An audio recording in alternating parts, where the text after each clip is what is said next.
Demanding हो गया तू अभी. Full power. मूवी में यहाँ पे मूवी में राइट वो चेंज कर आप अभी हो गया. चलो बहुत गर्मी है. मैं ही तो गए सब हम लोग. चलो. धन्यवाद. Thank you so much Thank you. That's actually quite a tough one because I feel like every time I choose a script and whatever love I get from the audiences or once I see the product and I'm like, okay, you went by your instinct and you did the right thing, I feel for me that professional choice kind of keeps on shifting. But if I think of specifically the last 1 year, I think one of the best decisions that I took was doing Badhai Do. Yeah. You know, I feel from Dam Laga Ke Haisha to Badhai Do, it's been quite a journey for me. And in every way possible, I feel like I got so much out of the film. You know, exactly the kind of love that I got for my first film. So I feel in the recent years, it definitely has to be Badhai Do. I've always supported films that have a message, that have something more to say. But by the end of it, we all are here to entertain. Yeah. You know, we are artists. I want my audience to have fun. I want my audience to enjoy the 2.5 hours that they spend with me in the cinema. But it is very, very gratifying when they walk out with a certain amount of change of a mindset. Yeah. You know, I feel like in the times that we are living in, it is very important to stand by your belief system. It is very important for your art to kind of resonate with the times that we are living in. So I have in many ways, it could be Toiletic Prem Katha, Badhai Do, you know, or a Sant Ki Aankh, or a Bala, or Son Chiriya, any of the films that I have been loved and appreciated for, I feel like all these films have worked because they kind of have the right balance of entertainment with a bit of a message. Yeah. So what's the process, Bhumi? I mean, when you're reading something that comes to you, or you're sitting in on a narration, what's the point at which you realize this is something I want to do, or this is something that I relate to? Is there a muscle that you use when you're picking what is next for you? You know, honestly, I think the process is always different. You know, for Dam Laga Ke Haisha, I was just counting my stars and I was like ever so thankful because I got an opportunity to be an actor. There was no chance, you know, with the background that I had or the opportunities that were in front of me, or like, you know, as ma'am rightly said in my introduction, I truly feel that, you know, I'm not what a conventional Hindi film actor looked like. I feel like that's changed a lot over the last few years. But I feel like every time I'm reading a script or I'm hearing a narration, at some point, there is this excited child that starts jumping and I'm like, oh my God, I want to play this character.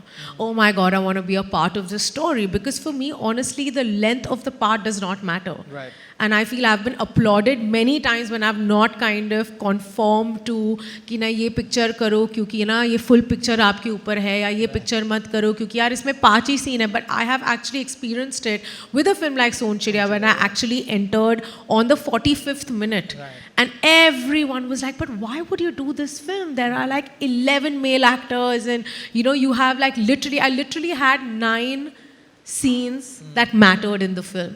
But it was just something about working with that director or being a part of that story. I saw an opportunity. I was like, Bhumi, if you shine in these 9 films, there's nothing stopping you. Yeah. And that's exactly what happened. So I don't really have a formula. Till now, I've not understood the math behind why a film works or why it doesn't work. I purely function from a place of love for cinema, from a place of the greed of leaving behind a legacy of work that can be watched by generations to come. And every time I see an opportunity like so, I just jump at it.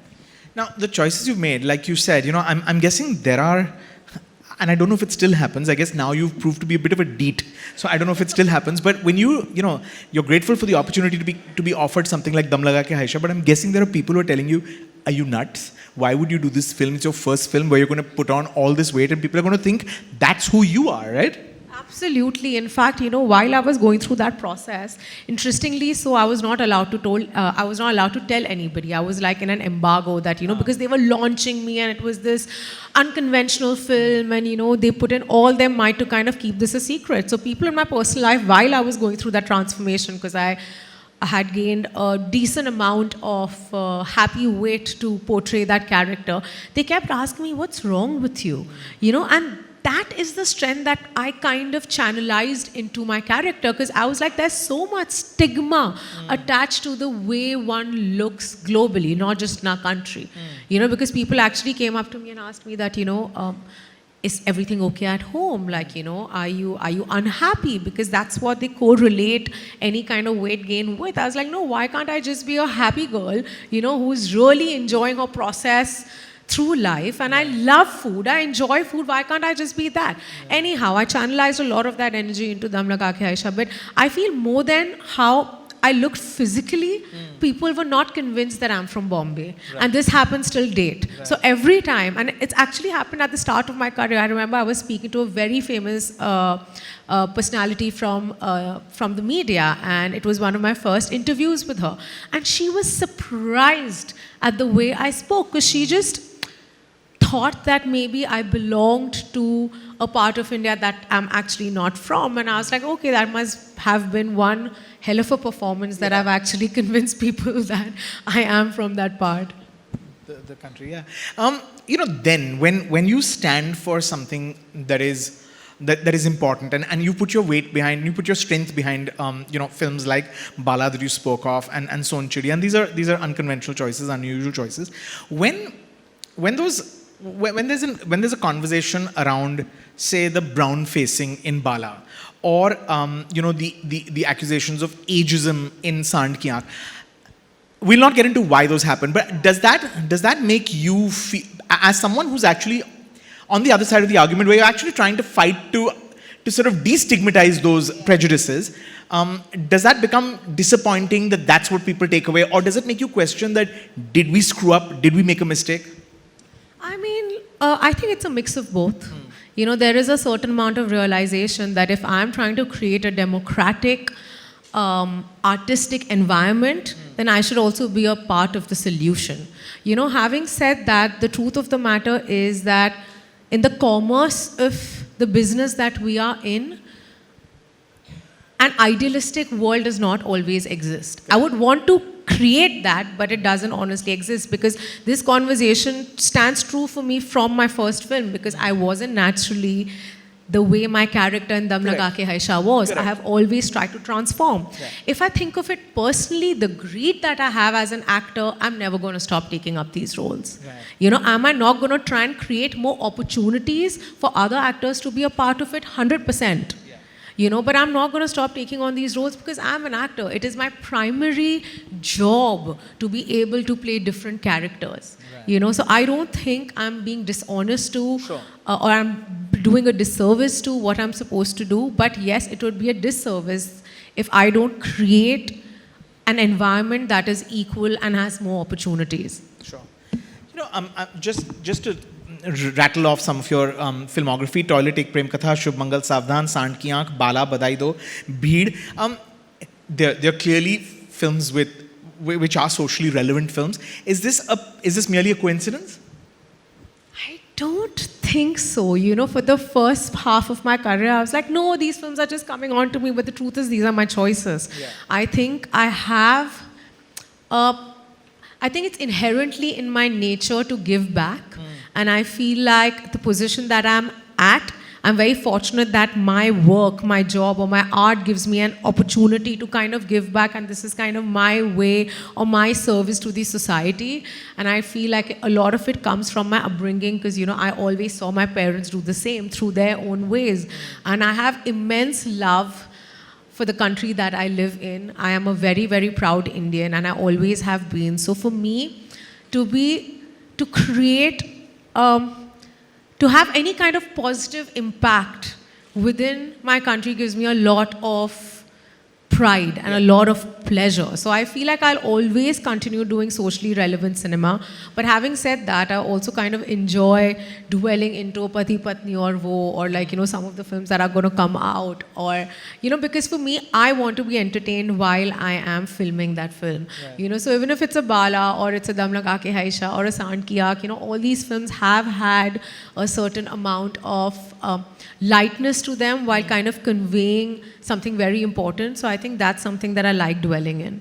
You know, I'm going to talk to you about the entertainment in these films, but what I want to ask you is,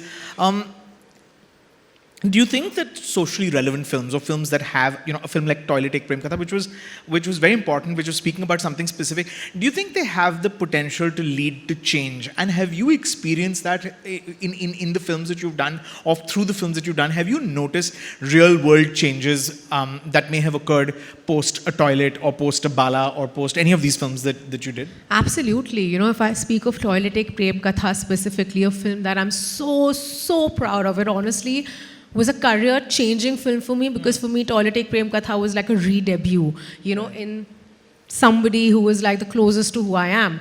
But I remember when the script had come to me, India was not open defecation free. You know, we were at a staggering 55%, and obviously, we had all government agencies trying their best. With the Swachh Bharat Abhiyan, there was a massive change that had happened. But what we needed to do was we needed to kind of seep into the mindset that people had. Right. And when a film like Toilet came out, we actually saw that change, because in every little village, taluka, district of India, Toilet Ek Prem Katha was played, and they'd seen that content, and they were like, okay, this is my right. It is my right to have access to sanitization and good sanitary health. And we are very proud that, post the film, and the film was celebrated globally, post the film, we saw like massive change. So that was the first time I realized the power of cinema. The way it can influence a large number of people. And I feel like since then, I have kind of been on this journey. Even if I speak of Badhai Do, my latest film, after Badhai Do released, the amount of love the film received, I remember I was in a theater in Dehradun, I was filming at the moment, and there was this, there were a set of parents and their son, and they came up to me, and they were broken, they were howling, and he was like, this was my coming out moment to my family. So it can be something as small as that, and it can be something on a macro level like what Toilet Ek Prem Katha did. But I feel the power that cinema has is immense, and it would be really, really great if we have more people exercising it to the best of their ability. Have you felt like these films have had a sort of personal impact on you, that they've changed you in any way, maybe educated you? Did you know as much about, say, sanitation and public sanitation and all of those things? Every way. I feel like the person I am today is a sum total of all the characters that I have played.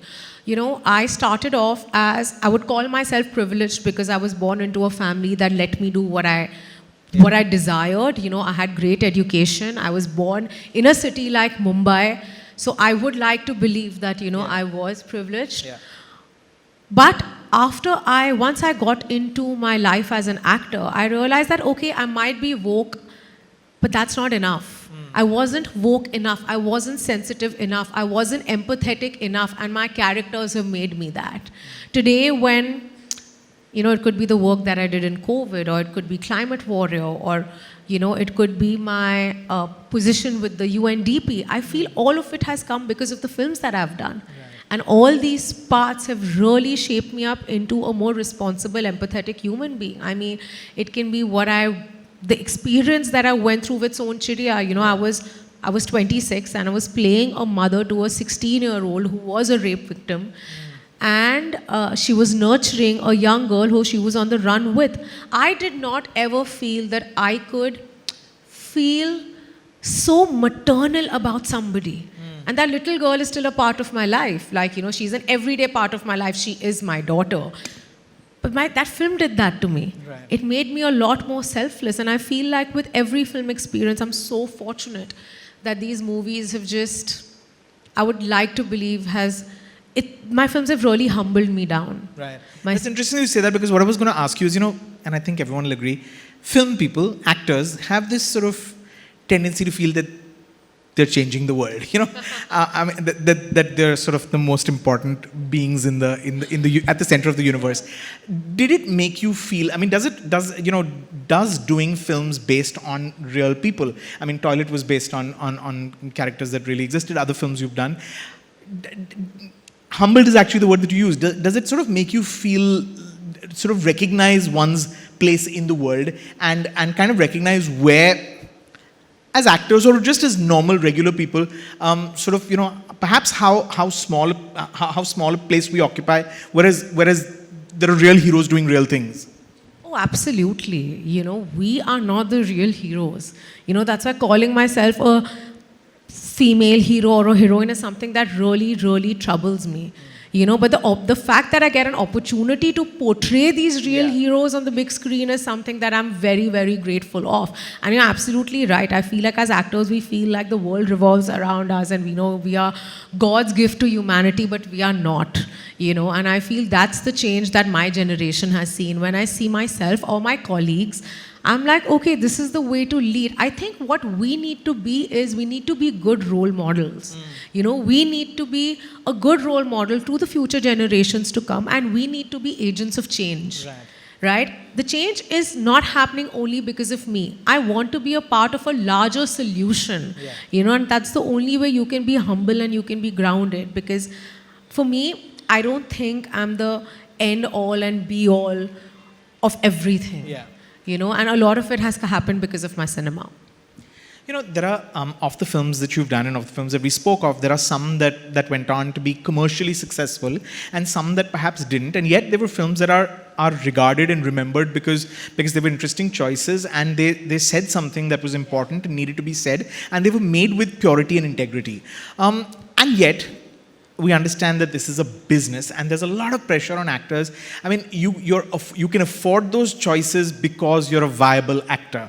I want to ask you, when you're reading a script or when you're making up your mind, is that playing on your mind that is this going to be an accessible story? It's important, it needs to be told, it's about an issue that needs to be addressed. I'm getting an opportunity to be that sort of catalyst for for potential change, but will it speak to a larger audience? Is that a thought that's playing in your head, and is that a thought that one must entertain, if for no other reason, just so that that film travels?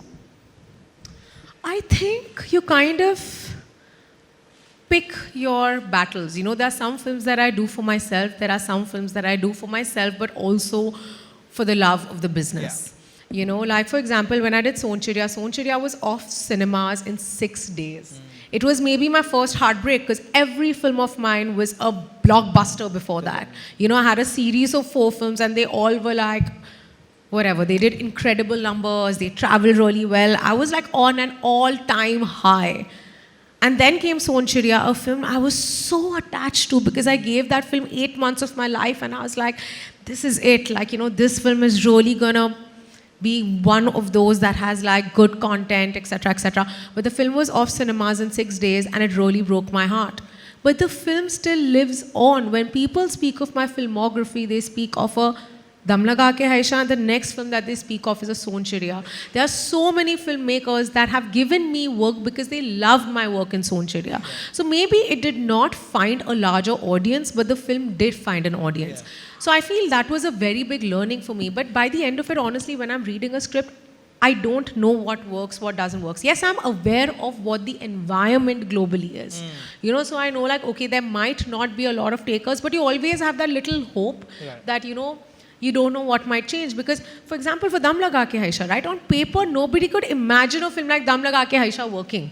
You know, because on paper, the male lead, you know, is not macho at all. There was nothing heroic about what Ayushmann was doing in the film. And I wasn't a conventional heroine, but the film broke barriers. So, you know, you always hope that it works. But, you know, as I said, Rajiv, by the end of it, I want to leave behind a legacy of good work.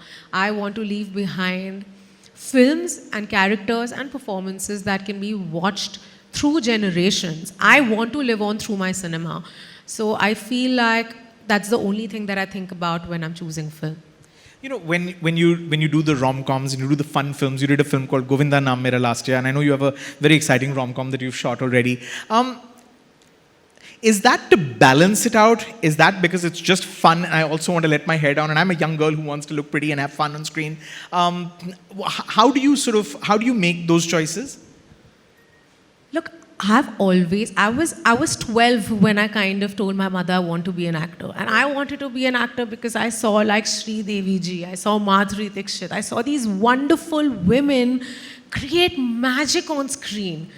Okay, that was the singing, the dancing, the performances, all the varied characters. So for me, when I do a Pati Patni or Wo, when I did a Govinda Naam Mera, or whatever, few films that are in the pipeline that will release soon, that's the child in me that's kind of fulfilling their dream. All the other work that I do for myself today is the adult in me that has that has different reasons of doing those films as well. So I enjoy the glamour bit of it. Right. I love it because inherently I'm that person. Okay. Necessarily at the start of my career, my films did not give me an opportunity to showcase that, but no complaints at all. But you enjoy doing that, yeah? I love it. I can sit in front of a mirror and I can do my glam for hours. It's therapeutic to me, and I'm not ashamed of saying that at all. Because of the films that I do, people think that, oh my God, I am a serious actor. Just because I enjoy vanity does not take away anything from my craft. So that's also something that really troubles me, but it's a longer conversation. And I'm guessing you're also busting the myth that kind of film or that kind of role does not require serious performance or serious work to be put in. Absolutely. Comedy truly is the toughest form of art, at least for me. You need to be on your toes. You need to have that timing. You need to have that meter. You still need to make people feel. So for me, when people are like, oh no, she's just singing and dancing around trees. No, that takes some serious talent as well. Yeah. So for me, whether I'm doing a rom-com, I'm doing a film that's extremely glamorous, or I'm doing a film that's very heavy-weighted, I try and give in my 100% and the most earnest performance ever. Bhumi, it's impossible to ignore the fact that world over, and certainly in India, the entertainment business, the film business, is in a state of sort of flux in a post-pandemic world. Films aren't working. The kind of films that were working aren't anymore. There's this whole question about whether whether a certain kind of film should even be made for theaters anymore. I think it's fair to say that nobody knows anything at this stage. As an actor, when you're reading new material, when you're contemplating what to do next, when you're charting a career, how are you feeling? I mean, what's going on in an actor's head, given the current climate when no one knows anything? I mean, is one going to be relegated only to small screens, or only to, shouldn't say small screen, but only to streaming screens in a post-pandemic world if one isn't doing those event kind of tentpole films? I mean, are these genuine concerns for actors, for young actors like yourself? I mean, there is so much noise about this around us all the time. We have our teams, we have people that care about our careers, that are constantly like, no, this is how the wave is going to be, just kind of succumb to it. But I feel like you kind of need to find the strength within. I completely refuse to believe that the big screen magic is going to die. It can't happen. It won't happen. A community watching experience cannot be compared to what happens at home. Am I not a supporter of, different digital platforms? Correct. I absolutely am, because it has been so disruptive that the content that we see on digital platforms it's completely challenged our existence. Right. But what if theatrical becomes the exclusive privilege of a certain kind of film and a certain level of movie star? I don't think that's true. There was a Norway versus Mrs. Chatterjee that just came in. It was a small film with like Rani Mukherjee, who we all love, and the film has done decent numbers. So let's not ignore the fact. The point is we need good cinema. Sure. I think that's what we are lacking. I feel like we have disappointed our audiences and we need to win their trust back. I don't think, I feel like it's a wave, right? Before, like a couple of years ago, it can be a Bareli Ki Barfi or some of my films, the mid-section films that they didn't exist. Yeah. It was we were again stuck between I hate saying it, but like either you were a niche art house film or you were like this massive pot boiler. So that middle segment didn't exist. But then with good stories, with strong stories, with like talent with newer talent, we kind of recreated that segment. And I feel like that's exactly what's going to happen. We need good films. But Badhai though.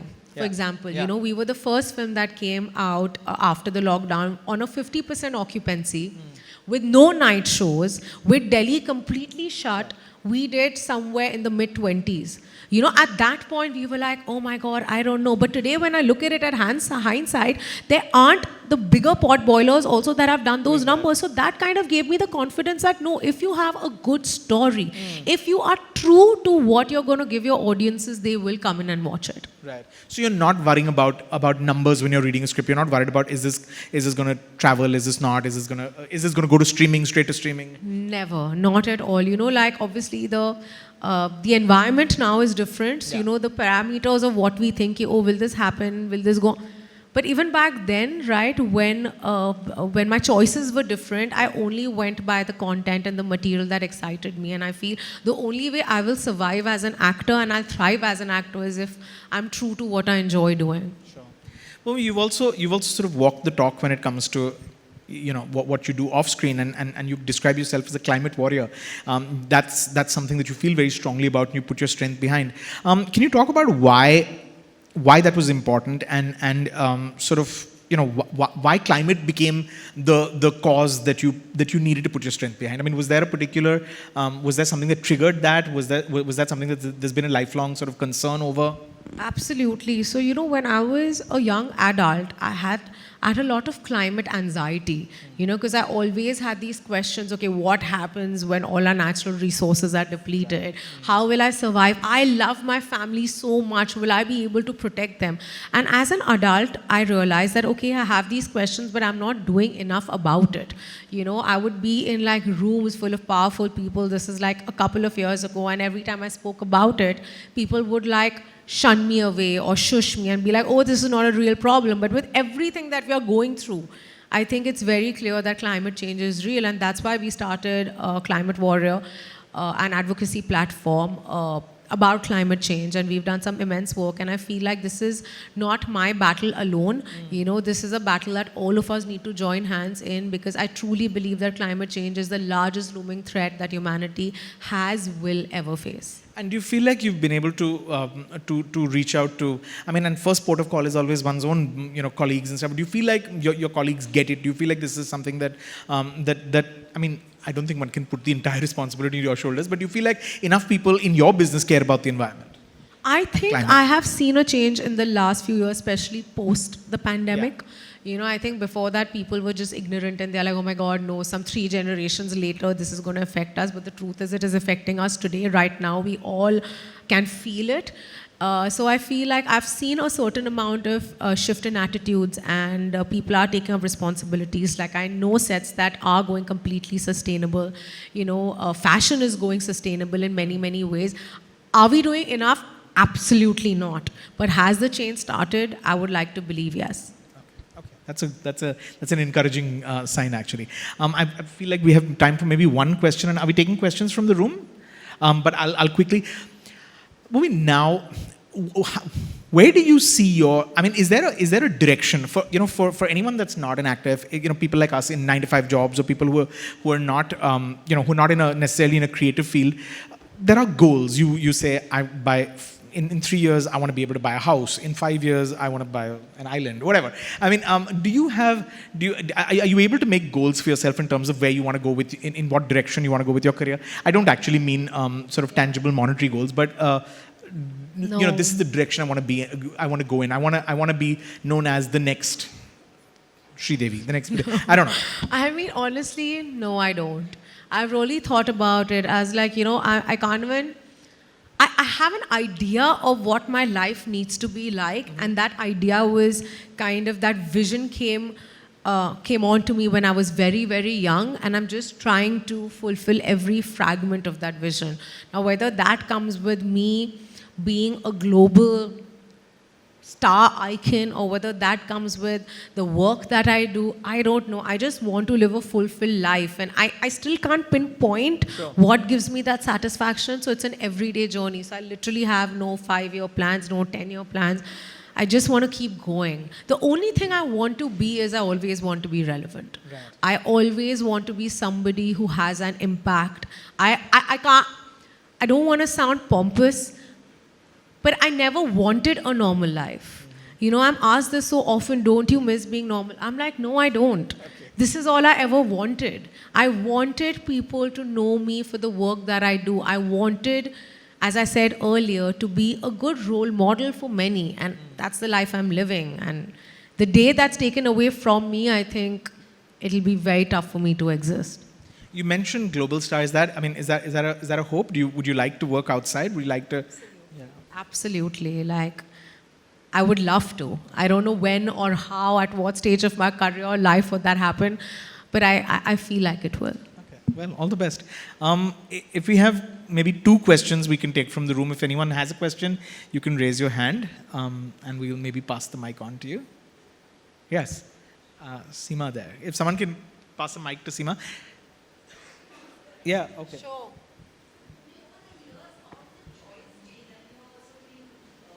Some thrillers like Lady Killer coming up. And then even Afwa, I think, your recent... So how do you enjoy that genre and how has the choice over the years changed? I feel like, over the years, I've been very lucky that I've had a lot of different kind of genres come my way. But as you are absolutely right, thriller is something that's very new to me. But it's fun, it's honestly a lot of fun because you're always kind of walking on eggshells. And I feel when you're doing a thriller, there's no right or wrong way of doing something. So I'm enjoying it. I feel that there's a lot more that I've still not tapped into. But at the moment, I have a couple of thrillers that I'm really trying to be very tight-lipped. But Okay. Thank you. And the lady next to Seema. Yeah. hello, ma'am. I would love to know that any role or any kind of genre you find it very, very challenging for yourself and you feel that it's very difficult but I'm going to do it. I think action is something that I've still not tapped into.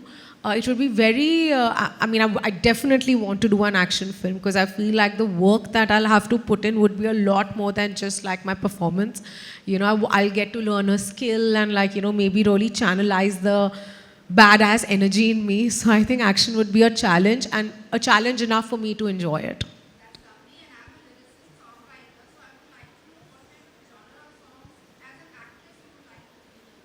I love purist songs, So, for example, Momo Ke Dhage is my all-time favorite. That's the kind of music I personally love listening to. But being a millennial, being a hardcore Bollywood lover, I can't get enough of my Tamma Tamma and Choli Ke Piche and all the fun that I do. You need to watch me at weddings. I'm nothing like this, poised and giving these answers. But I love Bollywood music. Thank you. I'm told that's all the time we have. But Bhumi, thank you so much. Thank you for the choices that you make, because I feel like those are films that have given us food for thought. Those are films that have made us sort of change the way we look at certain things. I mean, film like Badai Do, film like Toilet. These are incredible films that I think people are going to remember for a long time to come. And I told you earlier, I think that what Nasiruddin Shah said famously, he said it's not the performances, it's not the box office of films you remember. You remember actors' choices, and you've made some incredible choices. Thank you so much, and more power to make more such interesting choices. Thank you so much, Rajiv. Thank you, everyone. Thank you so much.